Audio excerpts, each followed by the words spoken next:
good morning. Today is January 25th, 2021. Woo! Let me say that again. Today is January 25th, 2021.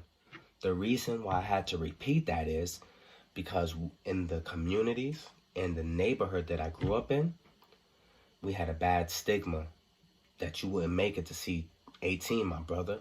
You wouldn't make it to see 21, my brother. You're not going to make it to see 25, my brother. Well, I'm 38 years old. I'm an 82 baby. Born in 82, raised in the 80s, grew up in the 90s. And outside of that stigma, I thought that I wouldn't make it to see 38. I thought I wouldn't make it to say 2021. So I'm excited just for that alone. So I'm just thankful that I'm here. And I want to say good morning again. It is 3:57 a.m. here in Brooklyn, New York. And I hope everybody's good out there. If you're not good, I hope everything turn around. I hope everything works out for the good. I want to say welcome to Real Convos, Real Solutions. Curtis. I am your host, Curtis. But then people will say, Curtis. Family and friends call me Kurt for short. Curtis, what is Real Convos, Real Solutions? I'm glad you asked. Real Convos and Real Solutions is a podcast. It's a platform where we have real discussions about the realest topics that's affecting our community in a good way and affecting our community in a bad way. So we're going to deal with the good, the bad, and the ugly. We're going to have interviews and bring unique individuals to tell their story who had been through all kind of trials and tribulations, but somehow made it through their storm, made it through depression, made it through everything they made it through. So we're going to bring those individuals on. And so Real Convos, Real Convos, Real Solutions, we'll be able to touch base on any single subject or topic that anybody would deal with under the sound of my voice. That goes from a household. Everybody, not everybody, but people have lived in a household. A household. We'll talk about the structure. We'll talk about what's going on in the household. We'll talk about the kids and their education. We'll talk about the internet and social media. We'll talk about the relationship and the things that goes on in a relationship. We'll break those things down. We're here to, this platform is to inspire, encourage, and educate, and create programs and a do-it-yourself program, a do-it-yourself philosophy, instead of waiting on the people that's in power, in position, that's supposed to really make those changes and those differences. And since they haven't made it thus far, it's time for the people to rise up and start doing it for themselves, for their household, for their community, for their kids, for their loved ones, for their elders, for the next generations to come. And we're going to talk about it. The time is now to playtime's over. We see what's going on out there in the world. Where a lot of people are probably talking about it, but it's time to start doing things about it. So they said, to whom much is given, much is required. So I'm thankful for this opportunity. I'm thankful for this platform, Real Convos, Real Solutions. This is an introduction video. I just break that down to give you a better understanding of what's to come within Real Convos, Real Solutions. And so I also can give you a brief story of how I got to this point of wanting or to start in a podcast. I think this goes back all the way to 92, 93. Yeah, somewhere between 94, 95, somewhere around there where, we lived in Albany projects, me, my dad, my mom, and my brothers. And, one day I woke up and I said, I'm going to write a book. I want to share my story, the things I've been through, I want to share my story. I want to help those that been through similar things to me or whatever they've been through to let them know that if I could make it, you can make it. If I can keep my head up, you can keep your head up. If I can say I'll never give up, you can say I'll never give up. That's what this platform is about. That's what I'm here for. And so I want to write a book. So now let's fast forward all the way to my adulthood when once upon a time, I think in 2016, I was doing Lyft and Uber. I did over 10,000 rides and I met a lot of unique individuals. I started in Boston, Massachusetts. I did rides in Jersey, New York. I did rides in PA. I did rides in Ohio. I did rides in Michigan because I have my daughters in PA and my family, they live in Michigan. So as I went to travel to see them, I just stopped and did a couple rides just to say I did them outside of the Boston area. So the majority of the rides I did was in the Boston area. And I did get the chance to do some Lyft rides out in LA, California. Woo, we're going to get there. So I started doing Lyft in 2016, 2017. Okay. I've been writing the book heavy now and then. I'll get on a spurt and I'll write. And at this time, it was about making money because I had a family to take care of. So a book wouldn't make me no money right now. So I was focused on finances and keeping my wife happy at the time. And, we had just had my son.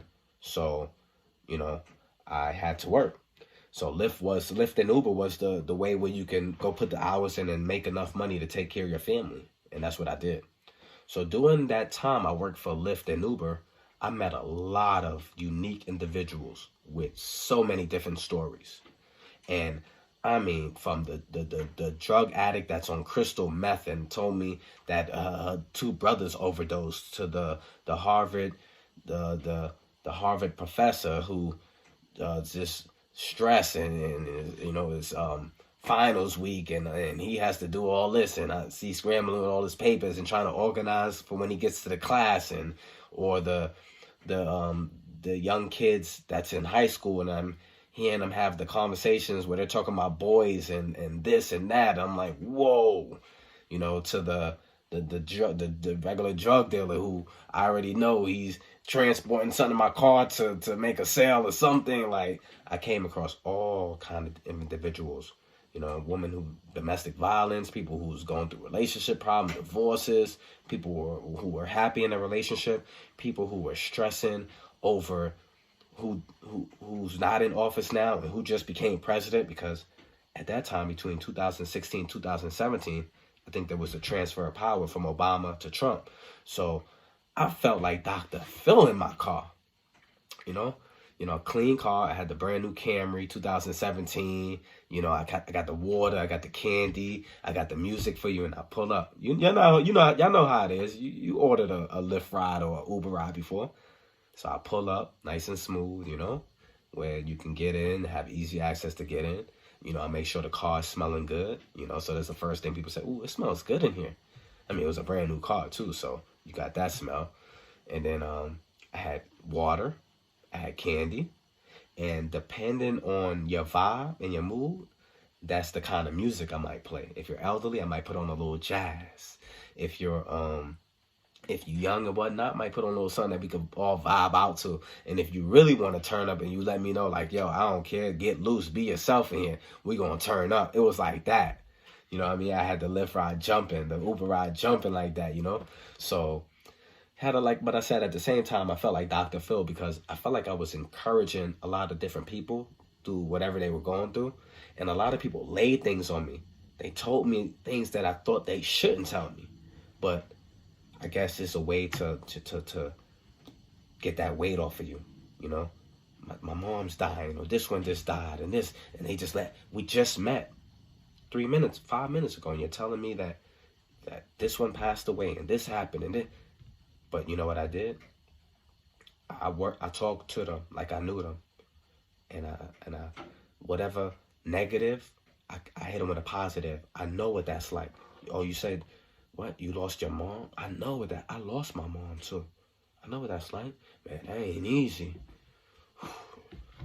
You're gonna have to, just keep your head up. No, I can't tell you how long or get over it. Or I can't tell you that. You're gonna have to, cry. You're gonna have to, talk your pain out. I'm glad you're talking to me. This is how I was talking to them.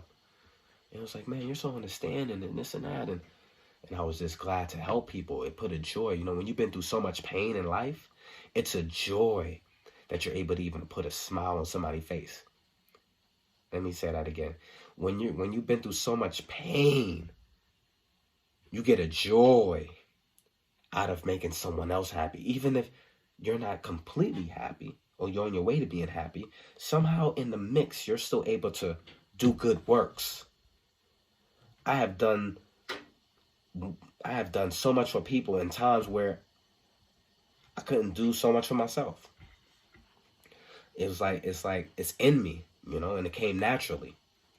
So doing those Lyft rides, like I said, I really was working the gift of this helping people heal through their problems, just talking them through their problems and just leaving them with a positive message and just telling them to keep their head up, never give up. I've been there. I know what it's like. You know what I mean? Because most of the stuff they talk about, I came across. So I really had an understanding. You can't tell somebody who just lost a parent, what they're going through if you still have both of your parents. You can't. So even if you lost a dad and I told you, hey, I lost a mom, so we can it's a mutual, like, okay, man, that's deep. We both lost somebody who, is dear to our heart. So I understand. So now let's get to this one evening. I think 2017 in the winter, I picked up this young Caucasian lady. Got in the same way, and the car smelled good. And, I never forced a conversation. Some people get in, they put their headphones, like the beautiful, the shorties, that's like a 10, that's 8, 9, 10. They don't want to be bothered. They get in, they put the little headphones on. I'm like, okay, no problem with me. I'll turn my music up too. Shoot, I'm good. You ain't saying nothing. So, but the ones that would like to have a conversation, I never shun them away and act like I didn't want to talk, because I'm looking to get 5 stars and the tip. So I need that money. So I give you a bottle of water. I'll conversate. I'll listen to you. I'll be whatever you need me to be for these few minutes or whatever, and that's what I did. So when she got in, we started talking, and we talked about every single thing that was going on in the world at that time, in America at that time, with the political thing and what's going on in the Boston area. And oh, Lord have mercy. And she really enjoyed the conversation. She's like, Curtis, I really enjoyed that conversation. Have you ever thought about starting a podcast? And I said, yeah, it came across my mind. I said, I'm already working on my story. I'm writing a book because I want to inspire millions of people. So I was like, through a podcast, I could reach the 4 corners of the earth through the airwaves and really talk to the people and really connect with the people and really inspire the people and really help the people and give them what someone gave to me to help me get this far in my life. So she said, if you had a podcast, I would listen. And I was like, wow. And I didn't drop everything and rush and say, oh, let me go buy the equipment. I procrastinated through the years. And, I did Lyft for a few more years after that. And then it's one more Lyft ride I want to tell y'all about. When I was in California, that was the last part of my stretch. Yeah, I did Lyft rides in Cali, and then I came back. That was in 2018 of August or September to January. So I did Lyft for 4 months in California. Oh, it was so good. Just driving around Cali and just seeing the Pacific Ocean and the beautiful land scale and all the mansions in Bel Air. And I'm picking up people that got a $5 million home. They want a Lyft ride. They got a Benz truck outside. They got Maserati. They got Bentley. And I'm like, you want to get in my car? This is a Hyundai Sonata. But it was cool. And so when I did the Lyft rides in Cali, I came across 2 young ladies. excuse me, I came across two young ladies. I said, Curtis, what you doing out here? I said, well, I'm looking to get into acting. I'm writing my book, and I want to start my podcast. I'm doing photography. Like, I'm just the entrepreneur. I'm doing everything out here. And the girl, she was like, she had just came from like a Christian concert or whatnot, so she was spiritual, and she felt a need to tell me something. And she asked me first. She was like, can I tell you something? Without you, I know you say you want to come and act and all this and that, but I'm getting the vibe that you're a writer. And when you put that pen to the pad and the story that you're writing and that you're going to share, you just don't understand. God's just showing me your story is going to touch a lot of different people. And I was like, wow. I look at that as just more confirmation. At that time I wasn't writing. I was, coming out of a divorce, and I'm just want to make some money and just, take care of my responsibilities, and not like go under. Because when you go through a divorce, you can go under, you could lose yourself. Some people never recover, and I didn't want that to happen to me. So I did whatever it took. If I had to travel, and by going to Cali, it was that last little when you shake that thing off your, and I shook it off. I was out there partying and making money and just messing with countless women and just acting up. I wasn't within my purpose. It's time to get back to my purpose. So I said, I got to get back to the East Coast. I got my kids over there. And the last thing she said to me, she was like, you're from New York. Why would you come all the way to Cali? I said, well, it's the weather and everything else in Cali. Because basically she was saying, if you want to act, you could do it right here in New York. If you want to start your podcast, right here in New York. If you want to release your book, right here, where you from? And everything she said, I was already on it. It was just like that push, like get back to, you can't be over here too long. Yeah, it's cool. Little 90 days, 120 days, but you got to get back to the East Coast. You got your kids over there, and you got every single opportunity just waiting for you. Pack my bags, open the New Year's in Cali, and then January 7th, I came back 2019, and I've been back since, and I've just been doing my best to get grounded, to start writing again, and to get this podcast going. So 2019, I come back, I'm in the Boston area and whatnot. That's where I had left, so I came back to the area. I had my apartment. I had to get my stuff out of the apartment and move, and I've been moving. And I said, I got to get back to Brooklyn, though. What am I still doing in Boston? I'm divorced now. She left, took my son, and it's just me now. I got to get back to Brooklyn. I felt like LeBron when he was in Cleveland. He said, I'm taking my talents to South Beach. So I said, I'm coming back to Brooklyn. That's home. I don't care what I've been through there, what didn't work, what worked. I'm going back to Brooklyn because I already know it's going to work. I just got to get back there. Finally made it back. 2019 of September. At the same time in the transition, I finally met that woman. Woo, that queen. Shout out to all the good women out there. Woo, man. So as I meet this queen, we both start falling in love with each other, through the conversations. Those conversations you used to have back in high school or your 20s, or when you first meet somebody, you talking on the phone for 3-4 hours. Man, I fell in love with her overnight. For real, she's a very unique individual. We believe in the same things, and we have a very similar background, born in New York and born in Brooklyn. Let's not get it twisted. We're a Brooklynite, you know what I'm saying? Shout out to Brooklyn, one of the best cities in the world. How can I say that? Because I travel most of the world, and it's one of the best cities. But let's get back to it. She seen me scrolling recently, a couple weeks ago. We've been together since September 2019. Yes. So it's been over a year now. And we believe in each other. We support each other. Everything I said I want to do, she supported me. She was right there, even whatever. But she know this podcast thing has been, I talked about it a couple times, but recently I've been talking about it a lot. So I was selling dinners recently in 2020 outside the projects where I grew up at. just to break ice, start getting back into I do cooking too. That's one of my passions, the food business. So I got back into that, finally broke the ice, had purchased a metal grill, a barrel grill, and cooked for like, I'd say about 4 to 5 weeks, during October, a couple weeks going up into Thanksgiving. And right before I said it's getting too cold or whatnot, this woman came by and she bought a dinner. And she said, "Wow, Curtis, this this food." She bought the dinner and then she came back and she was like, "My brother, this food is delicious and your energy and everything." Then she made a little commercial for me so I could post it on the gram and whatnot. She was like, "Come and support these brothers. This food is delicious.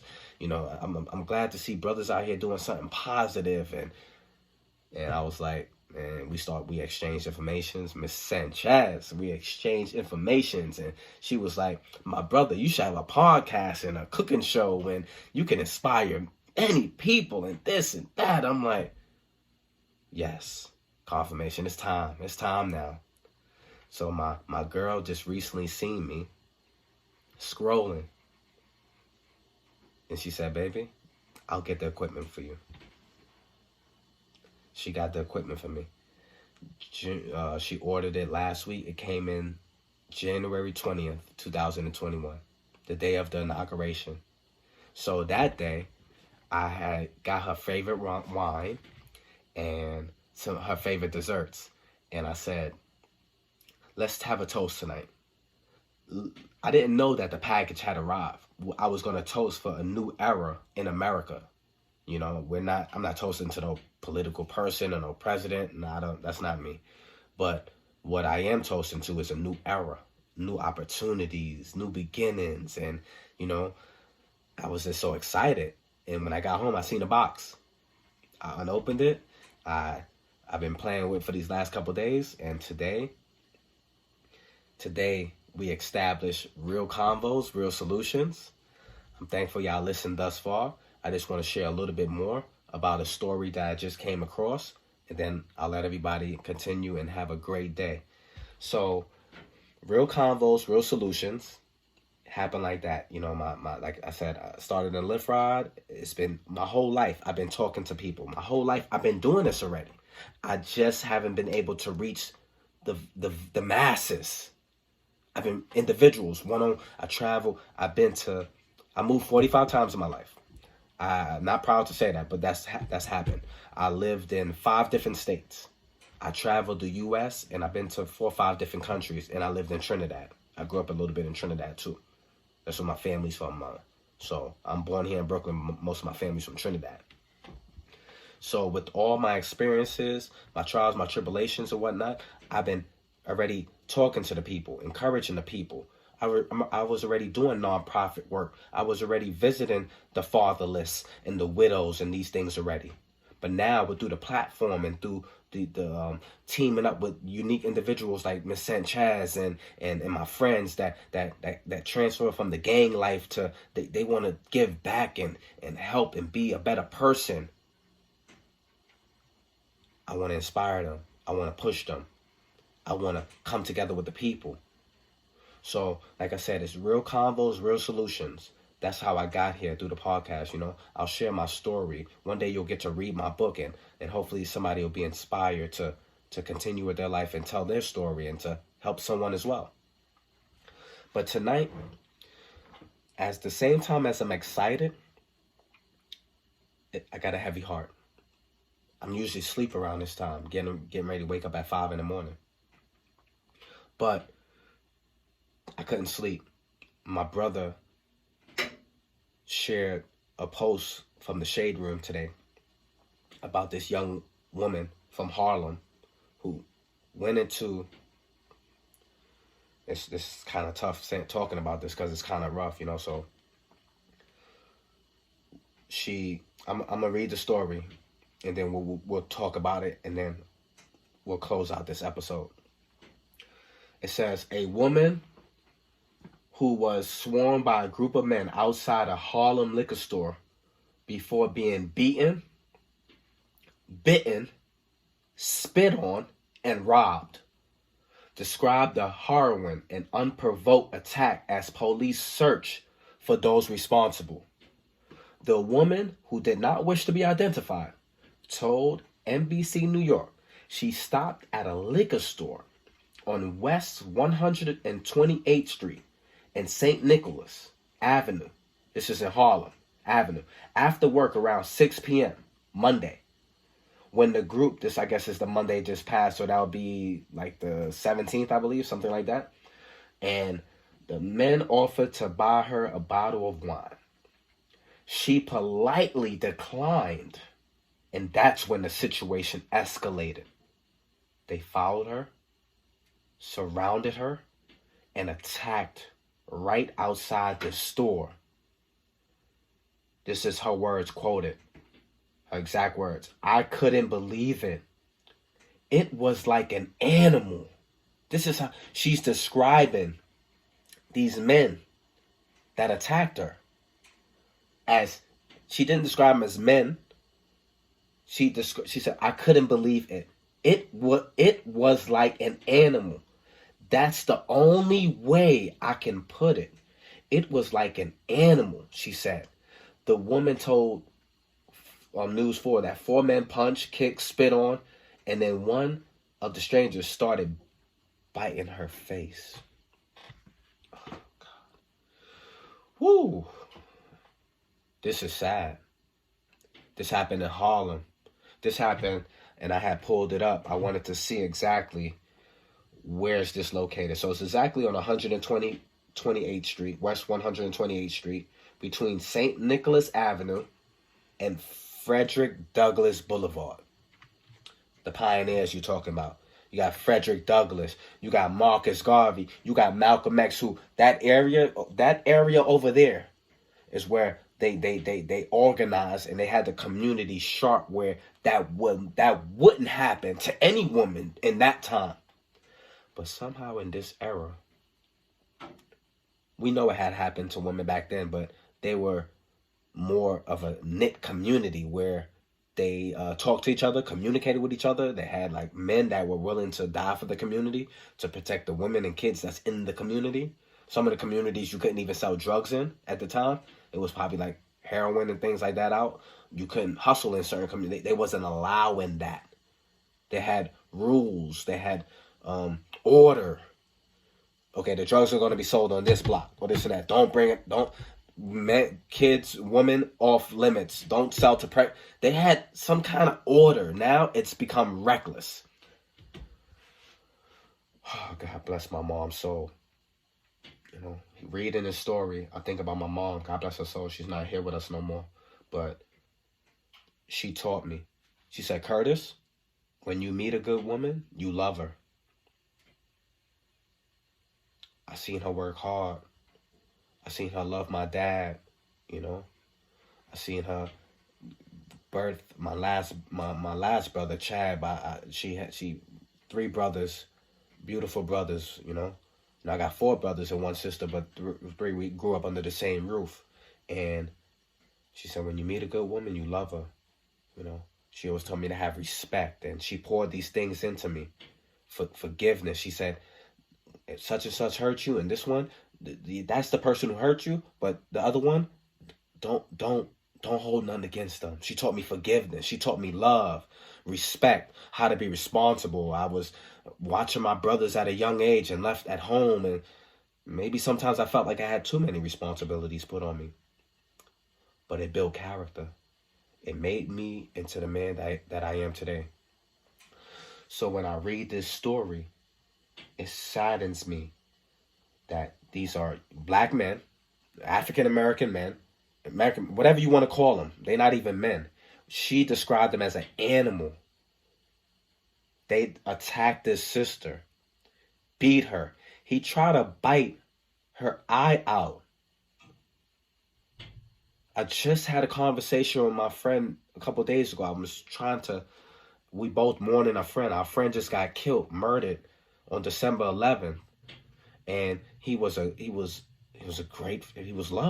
loved by the whole community. His family loved him. He had kids.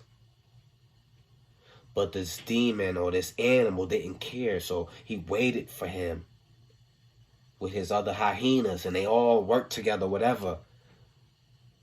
And as my boy was trying to walk through his door, after having a good night, coming back from partying in Harlem, he gets shot and killed. So as I'm talking to him and just trying to keep his head up, we lost him on December 11th, and we just buried him on the January 11th, so that everybody's still going through it. And I'm trying to encourage everybody, because I know what it feels like to he's my friend, but I moved away and I came back, but they stayed connected from the time we were little. You're talking about since age of 5, 6 years old, we all been knowing each other. We all born 82 babies, 81, 82, 83. So we all came up together. So he's still mourning. It's hard, and I understand because how everything happened. So I just say I'm trying to be there I'm mourning with him, at the same time I'm trying to encourage him, because he has his family, he has his kids he got to wake up to. And I just say, just keep your head up. You know what I mean? I know you're not good. If you got to cry, cry. If you want to call me to talk, call me. I'm here. Because I've been there before. I lost a friend. One of my friends got killed right next to me in Pennsylvania. So I know what it feels like to lose a friend to gun violence. So as I talk to him, he's telling me, man, these people that we're dealing with in these communities, they're not like human. They're not like, and I'm like, yeah, man, they're like animals. And we usually call them wolves, but they like more demonic now. I couldn't believe it. It was like an animal. That's her exact words. The man he bit her in the face. She had to get stitches. Her eyelids. He bit her eyelids off. Just because she declined to talk to him and his friends. Fellas, if you get declined, push yourself off, like Aaliyah said, and try again. There's plenty of women out there. You do not have to violently attack a woman. It will get you nowhere. Now you have the police looking for you. Now you got reward money being put up by the community. Now you got the marching. Now you got everybody in front of that liquor. You're going to get found. You have to hide. You have to leave. You got to pay for what you've done to this woman. Imagine everybody under the sound of my voice. That's your sister, your auntie, your cousin. They go out to the store. They had a long week. I think she has a kid too, a daughter, I believe. She don't want to be identified, so she's not going to put too much information out there. You go, it's Sunday. You probably work Saturday. You got Sunday off. You've been there for your kid, cooking 2-3 meals a day. The pandemic, homeschool or back in school or whatever the situation may be. Sunday is your day. Shout out to all the strong women out there, all the single mothers out there that just need that day, that mommy time, that time to yourself. Shout out to all the women that work hard and take that time for themselves. You go to the liquor store. You just want to get a bottle of wine. You got your candles. You got you about to get your wine. You got your food. You got your music ready for the night. And you just want to relax because Sunday Monday, I think it was Monday. Yeah, Monday evening. That's your day off or whatever. You had a long day. You just want you just want to relax. And like I said, that area, it don't look like a bad area. I have to touch base with a couple people I know from Harlem. But from what I've seen and from me going to Harlem, that's a busy intersection. You have you got Sky Blue Cleaners right there. You got the Express Drug Surgicals. You got BTL Harlem. You got Ryan Frederick Douglass Community Health Center. You got Harlem Children's Zone, which is the NYC Health Hospitals and Gotham Health, St. Nicholas Hospital. So you have these hospitals around. Excuse me. You also have Kingdom Hall of Jehovah's Witnesses around. So this don't seem like one of those dark alleys or, those real rough liquor stores that when you look, you see a whole bunch of people and you like, nah, let me go to the next liquor store. It look like it's your community. You live there. You shouldn't be scared to go. You shouldn't be in fear to go to a liquor store, and you shouldn't get beat up and jumped, especially being a woman. Where the real men out there? Because from what I heard, a man said, "You better run." He done that before. It was some men were out there, and they allowed this to happen. Now I know everybody is being very careful with their life nowadays, but we got to stand for something. And if we see a sister being attacked, defenseless woman, I mean, a man versus a woman. Come on, most of the time, a woman can be defenseless. I'm not saying that it's not some women out there that wouldn't knock a man out. Don't get it twisted. There's some women that will knock a man out and have knocked a man out. You could probably look up a video on YouTube and see a woman knocking a man out. But 3 versus 1, she politely declined. Animals, savages. This is what we're dealing with in the community. And here on Real Convos and Real Solutions, we're going to talk about it. You know, and the solution I will provide to this situation is that liquor store need to hire security. Well, Kurt, nah, they got the police already. Nope. In some communities, my girl, my woman, my lady, she told me tonight, we had a conversation. She said in her old community, in a complex across the street, they have the liquor store, they got the bank, they got this, they got that. That complex, that little parking lot, it has armed security guards. Okay, yeah, it's a little clean over there. The community's different. It's been the same way they protect those communities. We have to figure out how we're going to protect our community. Yes, NYPD is looking for him now. The community is looking. They're waiting for somebody to call and give these guys need to be brought in.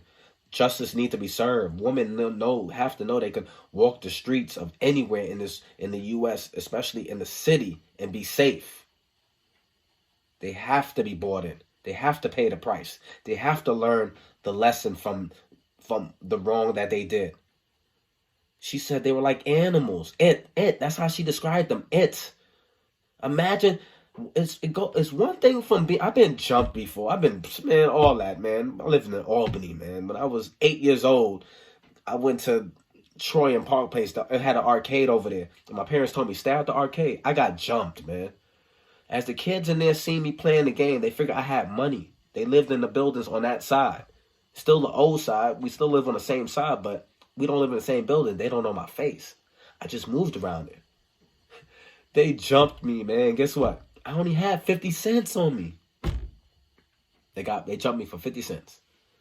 So growing up, I had to fight. You gotta fight, you know? So, oh Lord, this was tough. This was a tough one right here. Just reading this, and it just got me up. And I said, you know what? I have my introduction on my need to do list, and we just gonna go right into it. Real convos, real solutions. You know, I hope the sister is she's gonna be traumatized for some time, and I hope that she get over her trauma and move forward, because I know what it feels like to be traumatized. You know, I made it through being molested and losing my mom, seeing her take her last breath in front of me. I made it through seeing my friend get gunned down in front of me, and going to my cousin funeral, he got gunned down, and I just went to my friend funeral, he got gunned down, and we lost the pillars of the community within the last. Miss Joanne is gone, Miss Mickey's gone, God bless her soul, but we still got Auntie B here, we still got this one, and we just trying to pull together to see how we can change our community and make an impact in our community, so situations that happen in Harlem won't happen in the Bronx, won't happen in Brooklyn, won't happen in Queens anymore. Decrease it. It's like you can't fully stop it, but we gotta limit it. How do we do that? If we depend on the police, it's okay. There's good police out there doing great police work. Shout out to them. But majority of the time, after somebody gets gunned down in a hallway and left dying on NYCHA property, or somebody get mugged, a young lady goes to buy a bottle of wine and get mugged, and 3, 4, right in a busy area. That's like I said, that's kind of a busy area. The criminals and these satanic demons and devils and animals, she call them. They get away. They get to run to their little rat hole or wherever they come from. And sometimes they get away. Enough is enough. I hope within the next 24 hours, 48 hours, that these men are brought in and justice is served, so she can at least have that peace of mind while she's getting through the trauma.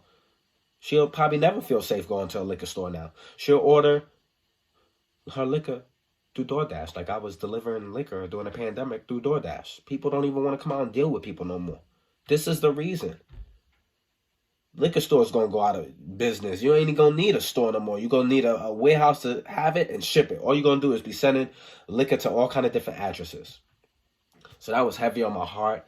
I'm glad I got a chance to talk to you guys about it. Like I said, all you have to do is look up woman in Harlem attacked, and it comes up. It's all over the news, and she just finally spoke, and I seen her eye. It was like pink eye, all red, and her eyelids was off, and the stitches, and that was just hurt, man, because, you know, I seen strong woman, and my mom was a strong woman. She poured everything she could pour into me before she left this earth. You know, she left this earth at 35 years old, a week before the millennium. So it hurts me when I see women go through this. You know what I mean? She didn't deserve that. But like Tupac said, you know, don't cry. Keep your head up. Ooh, child, it's going to get easier. It's going to get better. You know, we got to recognize these problems in our community. You know, the women not being protected. These kids growing up in all kind of different ways and raising themselves. And we let the world and the school raise them. No, we have to get back to raising them. The village got to come back and restore peace in the community and order in the community, because it's reckless right now and dangerous. And that's anywhere. It can go down anywhere, right? The capital, yeah.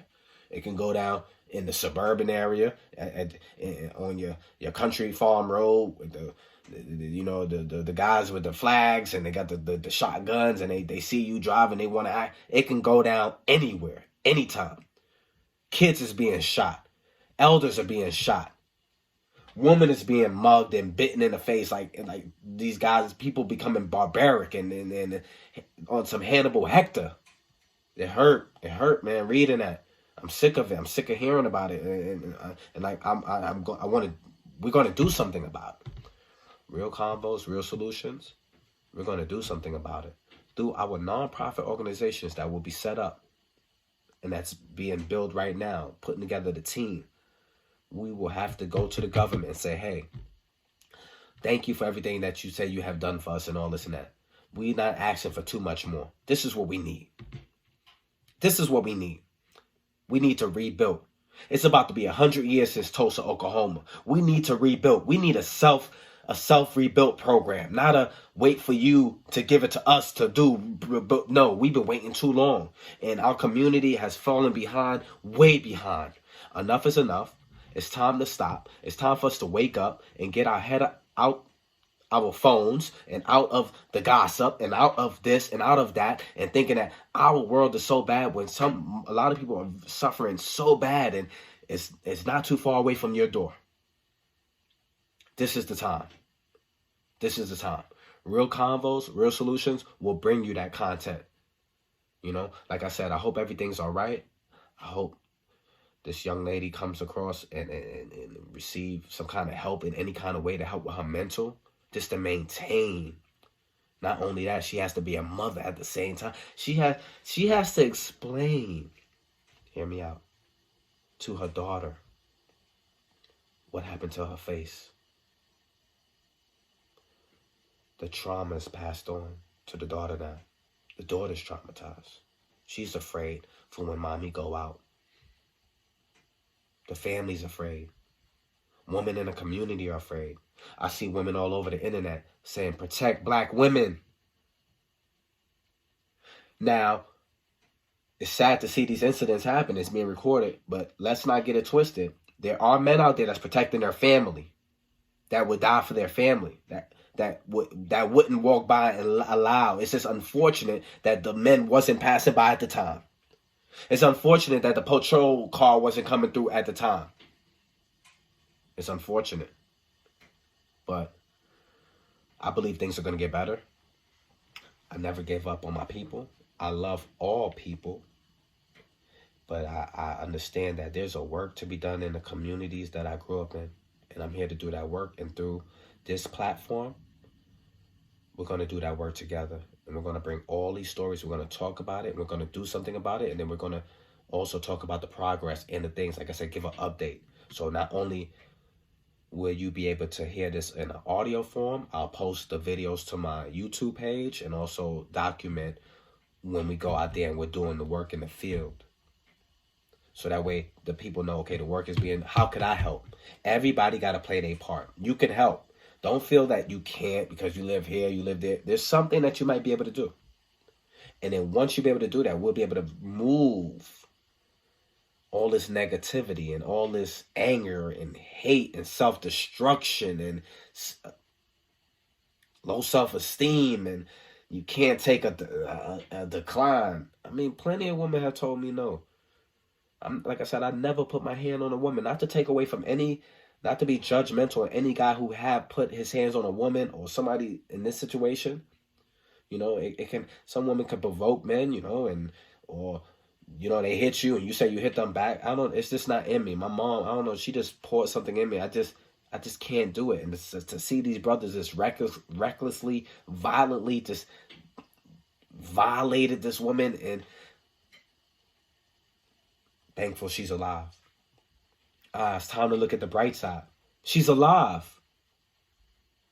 She's not, they didn't find her in the alley with her pants down and raped and beat to half to death and have to go on life support and a coma and no. That, oh, she's alive. Woo! I'm thankful she's alive. I'm thankful she's safe. And like I said, I send positive energy her way right now through these airwaves. All the sisters that believe that there's no hope, I send positive energy to you now through this airwave and say, hey, the brother's going to get it together. You know that if your family was around or something, and they will protect you. So don't let this say that we're not protecting our woman.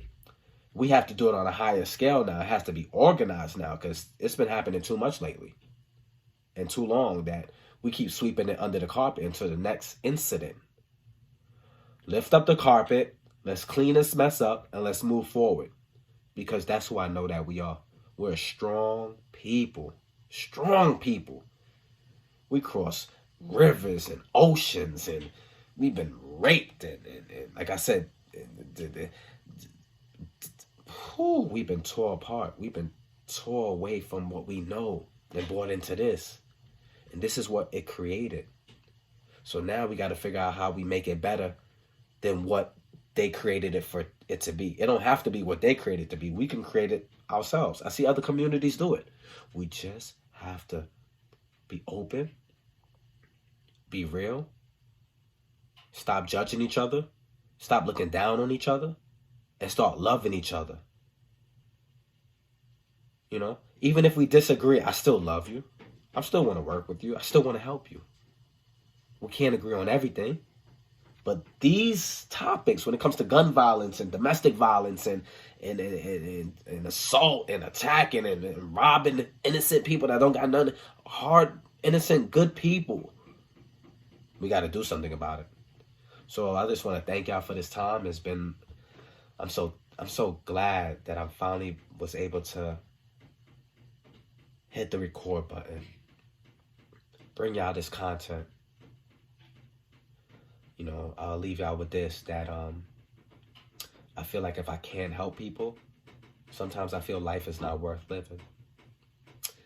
Yes, I have contemplated suicide in the past, but I know I'm not going to take my own life. I figured out my life is worth living. I have a story. I made it through some things that a lot of people didn't make it through. I had to get counseling from places like where the son of Sam went to get counseling, right here in Brooklyn, New York. Right here in Brooklyn. Yup, the G building.